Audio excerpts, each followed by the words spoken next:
to the Black Men Rock Roundtable discussion, where our intention is to engage men in a powerful, positive dialogue that supports them in living extraordinary lives. I'm your host, Coach Michael Taylor.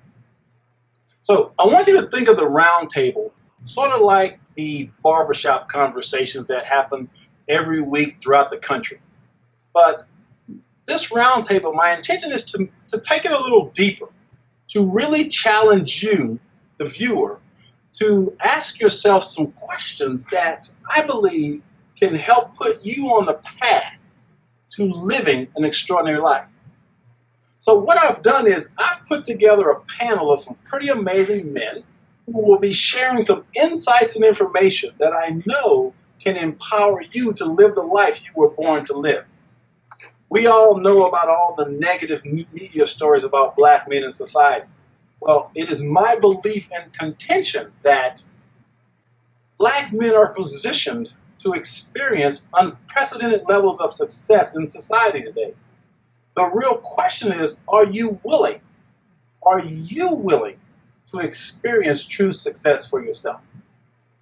So I've put together a group of men that's going to be sharing some wisdom with you. So right now, I'd like to give them an opportunity to introduce themselves so that we can begin this roundtable discussion. So let's begin with Judge. Judge, would you please introduce yourself?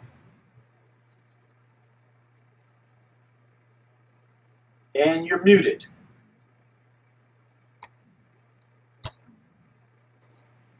There he is.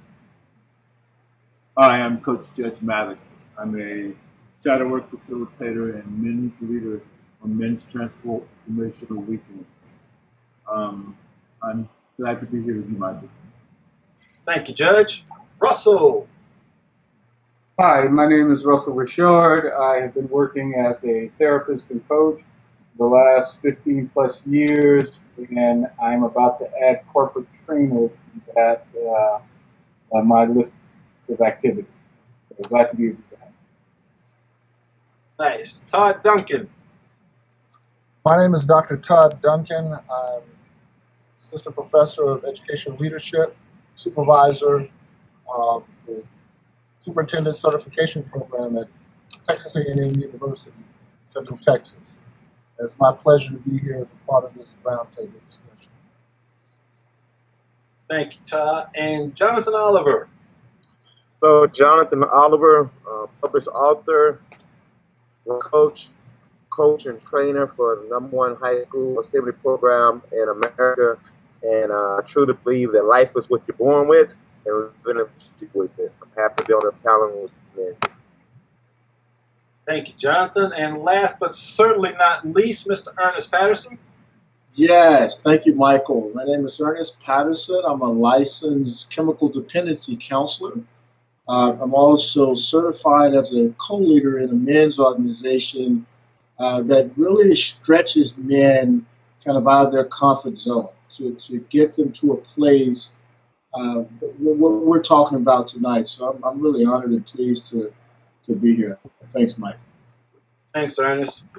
And as mentioned, I'm your host, Coach Michael Taylor, and I am an entrepreneur, motivational speaker, radio and television show host who is committed to empowering men to live extraordinary lives. And I'm really excited about this dialogue today. And so today's roundtable discussion is based on an article I read the other day. And the article said that black men have not really made any progress in the past 40 years. And so the article pulled up some census data based on high incarceration rates and high school dropout rates, and there was a lot of scientific stuff behind it. But I generally don't buy into statistics because I trust my own experience, what I see, what I believe, what I trust to be true. And I completely disagree with, first of all, the premise of that article, saying that we have not made any progress over the last 40 years. As a matter of fact, I think even that title is somewhat absurd, that you could even say something to that degree that we have not made progress. So I want to begin this conversation first and foremost by asking the panelists, what are your first thoughts about that title, that Black men have not made any progress in the past 40 years? Let's start with you, Russell. Well, I think that's obviously false. There's always multiple sides to every issue, and clearly Black men have made lots of progress over the past years. And granted, we still have many challenges that need to be addressed, that our community needs to take a look at, and which I think is why all of us are here today. But clearly, and I think all the men on this panel are a testament to the success that Black men have made. Yeah. And Todd, what about you? Well, the first thought that came to my mind was that over the last 20 years, maybe 25 years, African American community or Black community has been the fastest growing middle class segment in the country. So that statistic by itself says that we've been making a significant amount of progress, faster than all of the other subgroups in our total population. But the thing that gets the headline is the percentage of our men, especially of our Black young men, that wind up being incarcerated, which gives the idea that we haven't been making any progress. So I think what we need to be able to do is, I think as Russell said, acknowledge some of the negative issues that are out there, but also, as you're doing with this forum, highlight the positive. Yes. I think there's, we need to acknowledge that, yes, there has been some significant growth in our community. Okay. Ernest. Yeah, thank you, Michael. Just listening to Russell and Todd, I guess from my background, also being a licensed chemical dependency counselor, we have these 12 steps that we kind of go by, and what I know our patients try to integrate in their lives. And I always tell them the first step is really the most important step, and that is the principle behind the first step is honesty. And I think that we have made great strides, and I think that to continue to be focused on some of the great strides that we've made is obvious, as Russell and Todd has spoke to. We still have some work to do, because I work in an environment where I get a chance to see young Black men and just the mindset and the mentality, and I do believe that the culture of the younger men that's growing up to at this time, it's a different culture, and I personally believe that I know I do, and men like us on this panel, I think they need to see some really positive role models, men that are doing something with their lives and positive things with their lives. So even though we've made some incredible strides, I'm around men all the time, men of color, Black men that have really done some really wonderful things in their lives.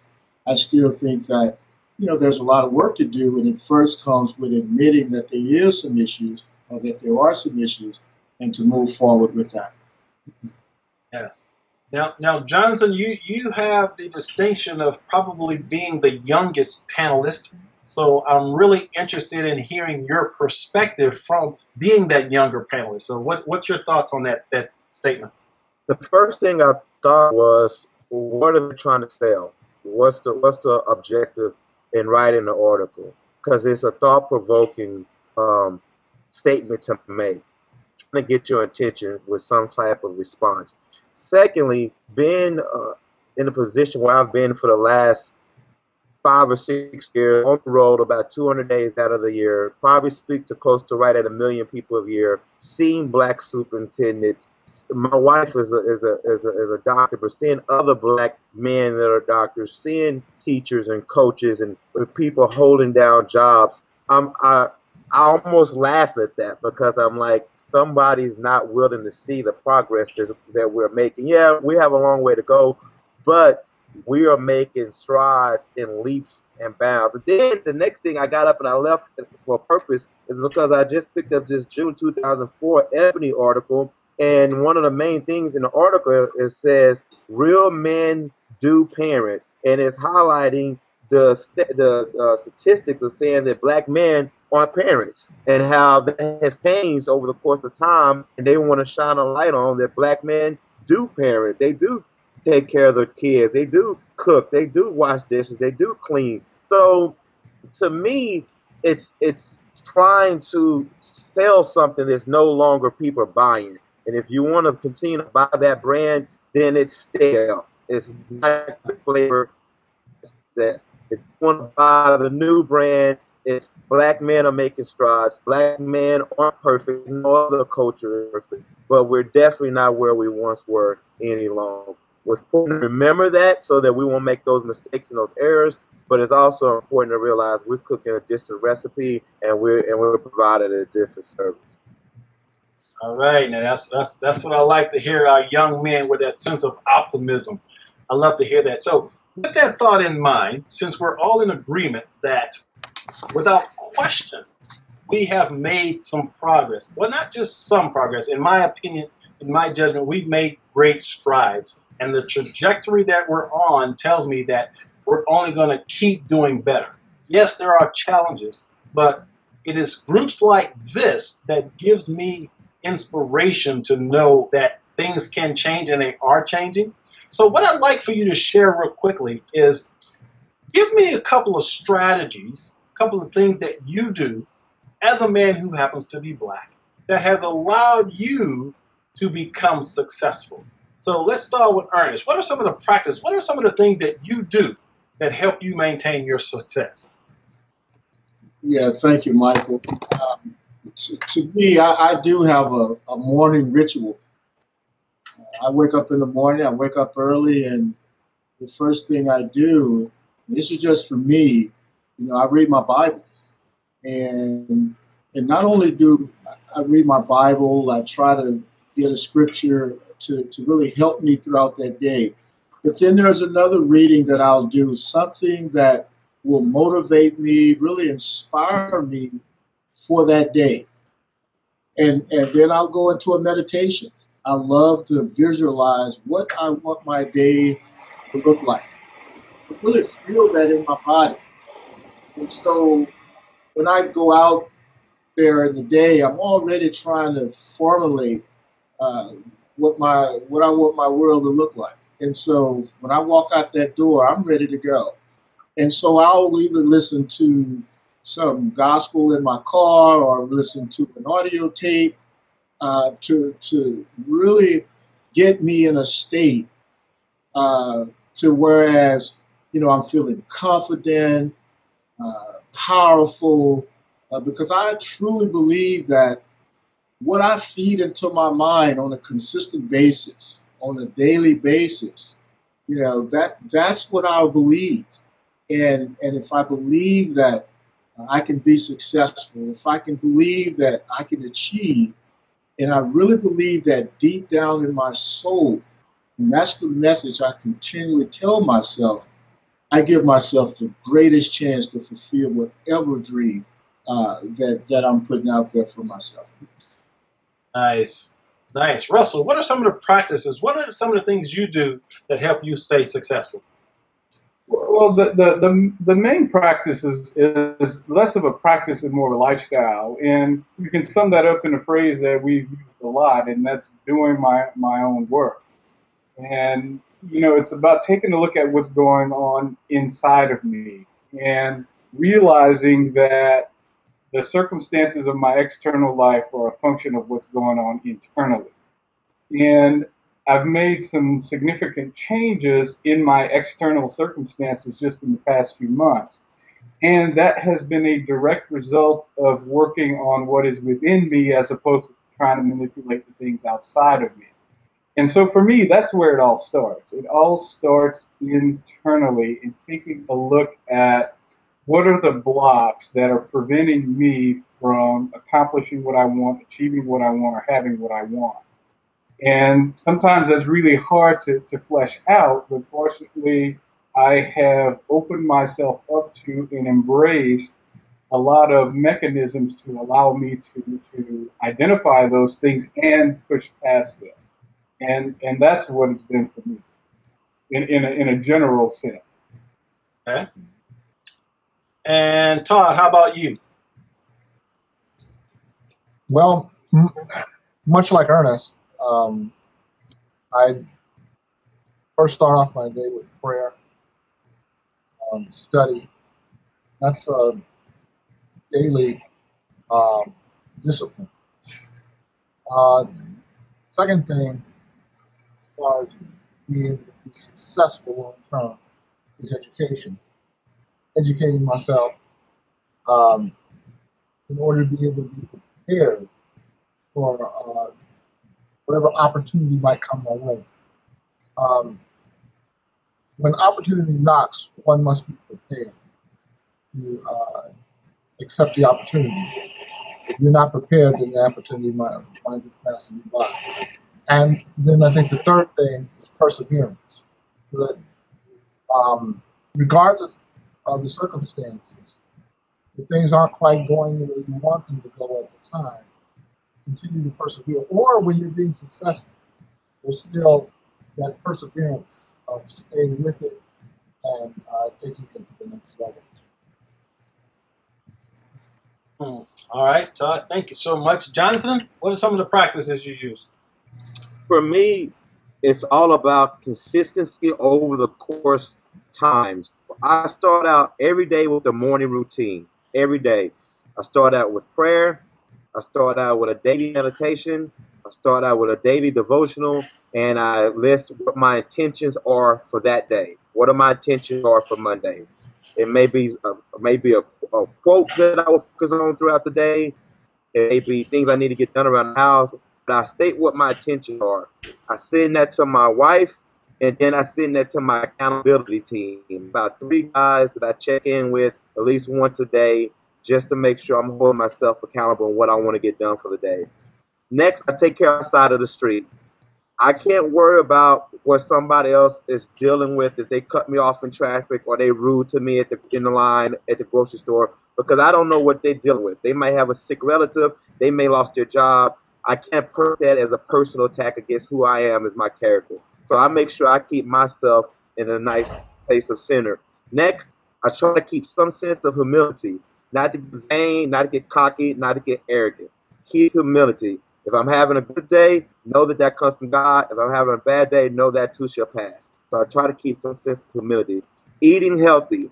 If I eat a bunch of bad, fatty, sugary foods, that's going to affect my moods. I try to eat some type of way healthy to keep me engaged throughout the day. After that, size. I try to get some type of workout in every day to work out my body so that I can work out the extra energy. Remember, less is more.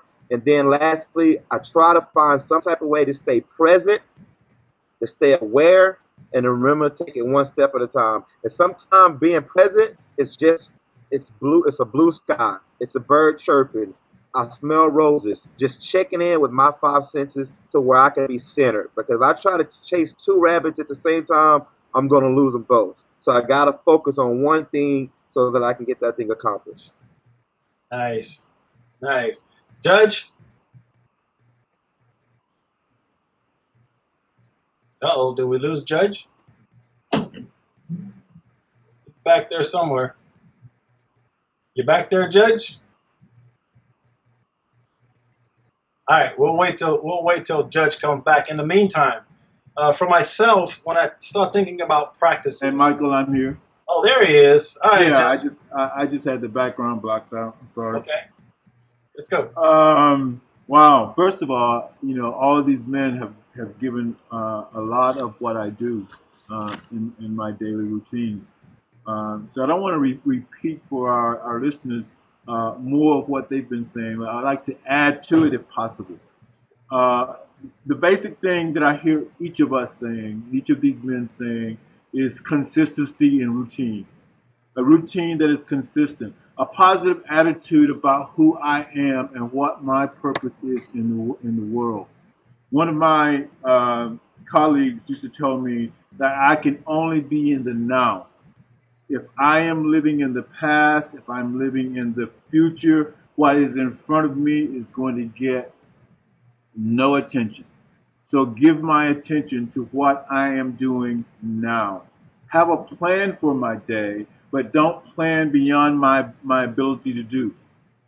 The other thing for me is uh, I, I am a being rather than a doer. So recognize who I am, recognize what my abilities are, and stay inside of that.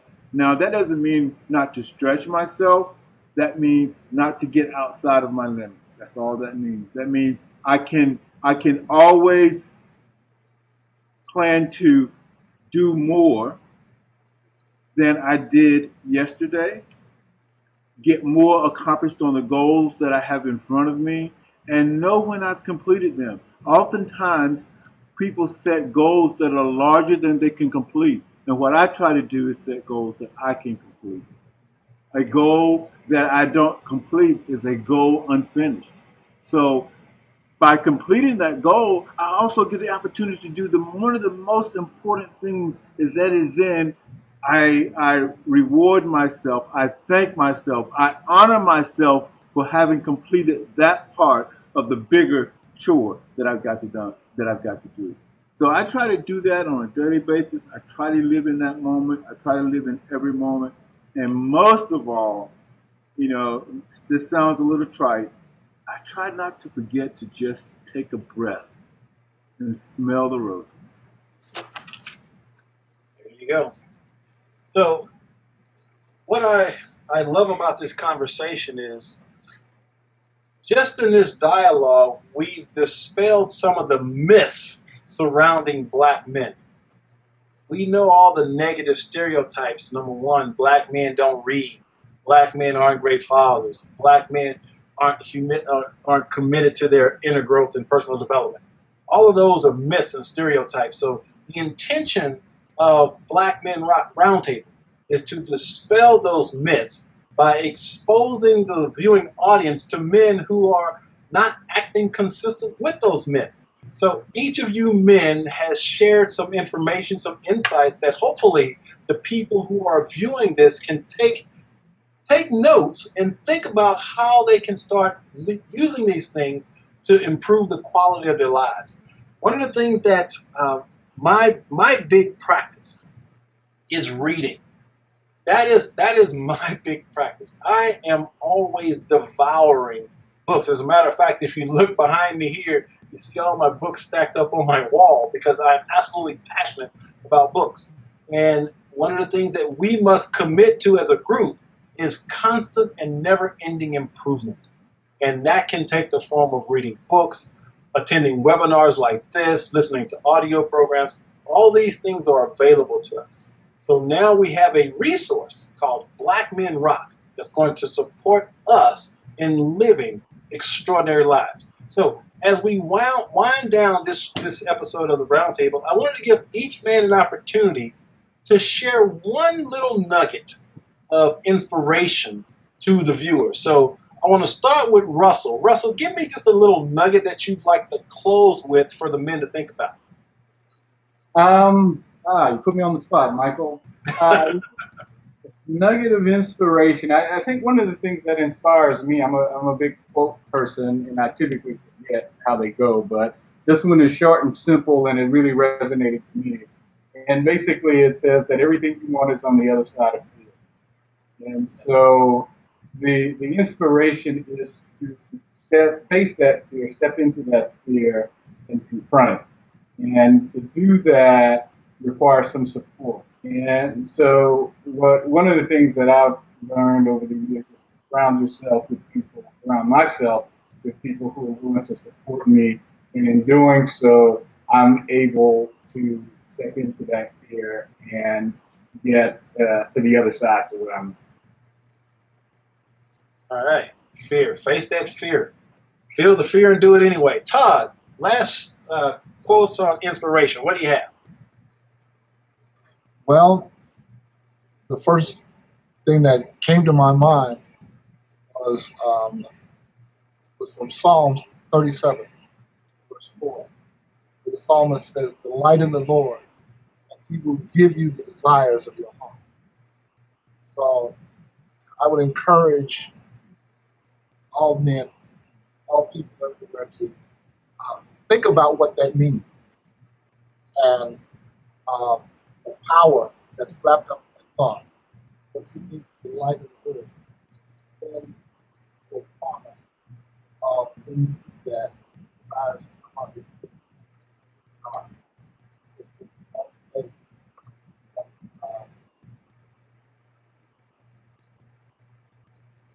Okay. Fading out on me, Todd. You there? Oh, can you hear me now? Yeah, you kind of faded out on the last section there. Oh, okay. I said I'll try and wrap it up quick since I've already taken up too much time here. But when you think about that, what are the implications of not only delighting in the Lord, but then being able to receive the desires of your heart? What that'll do is explosion of good things in your life. Got it. Thank you. Thank you. Jonathan, words of wisdom. Couple things I'll leave with you. Number one would be do not focus on perfection. Focus on getting better every day. Focus on perfection because you're going to learn more in a mistake than you will in a success. So learn how to fail forward. If you've learned something from the mistake, then you've already had a success in that process. Number two would be if you can't accept where you are, then you're not going to be able to get to where you're going. If you can't accept where you are, you're not going to be able to get to where you're going. And then the last thing I would say is your mate is never the problem. They only reveal the problem that's in you.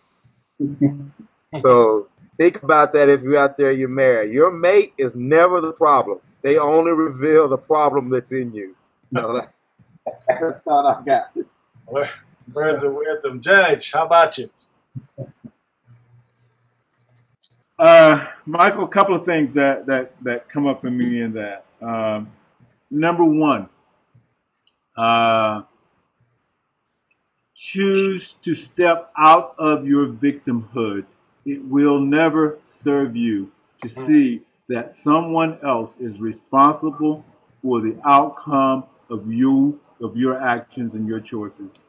And that leads right into number two, that every choice and act that you make in life has a consequence. And that consequence will be directly part of who you are and what your character is. Thank you, Judge, for that wisdom. And once again, last but definitely not least, Mr. Ernest Patterson, words of wisdom, sir. Sure. Michael, what's really coming up for me is something that my pastor would always say is that if it's something that I really want in life, I have to give it first. And he would say that I should give of my time, give love if that's what I want, give money if that's what I want of abundant life. I need to give it first and give kindness, give patience to other people, give forgiveness, and also give understanding. And if I give those things first, the very things that I want in my life, the universe just has a way of opening up and providing. Absolutely. Absolutely. And so I will close with one of my favorite writers is a guy named Mike Dooley. And every day he sends out a little email that he calls Notes from the Universe. And it is part of my daily practice to read his email every morning and to really contemplate its contents. And his primary slogan is thoughts become things. What we think about the most manifests in our world. So we've got to make sure that we're paying attention to, first of all, what we're putting into our minds, and then understanding that what we're putting into our minds will actually show up out here in our reality. So make sure that we choose thoughts that empower versus thoughts that disempower. So with that said, I want to close out this version or this episode of the Black Men Roundtable, and I want to say thank you to all of my panelists for sharing their insights and their wisdom. And for you, the viewer, I simply want to say it is absolutely possible for you to live an extraordinary life, but it is your responsibility to make it happen.